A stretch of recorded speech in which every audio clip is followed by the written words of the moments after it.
अब सवाल ये है कि क्या ये सचमुच भ्रष्टाचार को लेकर इस्तीफा है या ईडी की कार्रवाई को लेकर ये सब हुआ है। आपको बता दें कि राजकुमार आनंद के आधिकारिक आवास पर ईडी ने छापेमारी की थी। इतना ही नहीं, 12 ठिकानों पर छापेमारी हुई थी, जिसमें 7 करोड़ से ज्यादा के लेन देन का सूत्र दावा कर रहे हैं कि 7 करोड़ से अधिक का कैश इधर से उधर हुआ। राजकुमार आनंद से जुड़ी हुई 12 कंपनियों पर छापे मारे गए थे और अब आम आदमी पार्टी कह रही है कि ये सब कार्रवाई डराने के लिए की जा रही है, ईडी को टूल की तरह इस्तेमाल किया जा रहा है। और आम आदमी पार्टी का कहना है कि ऑपरेशन लोटस दिल्ली में अभी भी चालू है। आज दोपहर को 2:30 बजे तो उसने संजय सिंह का जो है ट्वीट किया है।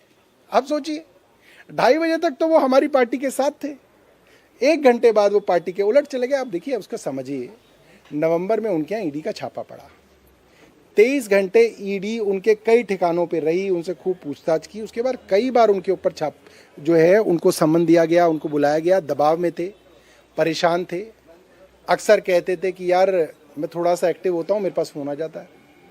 तो ऐसे में कई बार ऐसा होता है कि आदमी, परिवार है, बीवी हैं, बच्चे हैं, टूट जाता है, डर जाता है। डर गए बेचारे। भी आरोप तो आप ही लोगों के ऊपर में लगेगा, इसलिए कि आप लोग कहते थे कि हम अलग मिट्टी के बने हुए हैं। अब कैसे माने अलग मिट्टी? आपके कैबिनेट के मंत्री की मिट्टी खराब हो रही है, तुरंत वो कह रहे हैं कि भाई आपने भ्रष्टाचार किया, इसीलिए उनको छोड़ना पड़ रहा है। नहीं, मैं इस बात से, आपकी बात से सहमत हूँ कि हमारे ये राजकुमार भाई थोड़े कमज़ोर पड़ गए, मगर मेरे मन में उनके प्रति कोई नफरत नहीं है कि मैं कहूँ कि वो बहुत घटिया आदमी है। ये नहीं, ऐसा नहीं है। हमारे कैबिनेट कुलीग थे, नहीं सह पाए बेचारे, डर गए। ऐसे भी होते हैं ना, कुछ लोग डर जाते हैं। हर आदमी संजय सिंह और अरविंद केजरीवाल कोई ना होता, हर आदमी मनीष सिसोदिया नहीं होता। तो वो डर गए, भारतीय जनता पार्टी की एजेंसियों के सामने डर गए।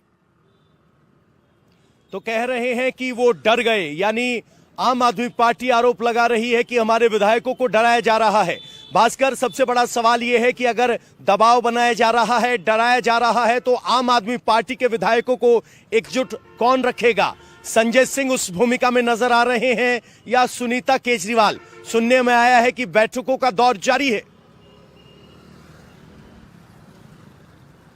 बिल्कुल, देखिए, एक सबसे बड़ी भूमिका पब्लिक परसेप्शन बनाने की, जनता में मैसेज देने की, वो संजय सिंह की है।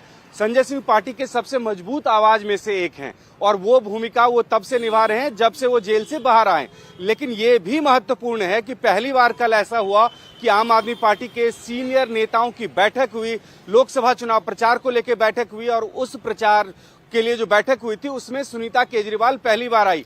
और ये जानकारी भास्कर, इस वक्त एक बड़ी खबर आ रही है, आपको बीच में रोकना चाहूंगा। अरविंद केजरीवाल की सुप्रीम कोर्ट में जो अर्जी लगी थी उस पर सुनवाई अब 15 अप्रैल को होगी।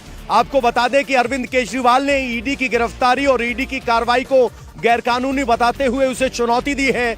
इसी चुनौती को हाईकोर्ट में दिया गया था, तब हाईकोर्ट ने इस मामले को रद्द कर दिया था, जिसके खिलाफ अरविंद केजरीवाल कल सुप्रीम कोर्ट पहुंचे थे। लेकिन सुप्रीम कोर्ट ने अर्जेंट हियरिंग से मना कर दिया था और अब यह जानकारी सामने आ रही है कि 15 अप्रैल को अरविंद केजरीवाल की इस दलील पर कि ईडी का पूरा मामला गलत है, रद्द किया जाए, इसको लेकर 15 अप्रैल को ये सुनवाई होने वाली है।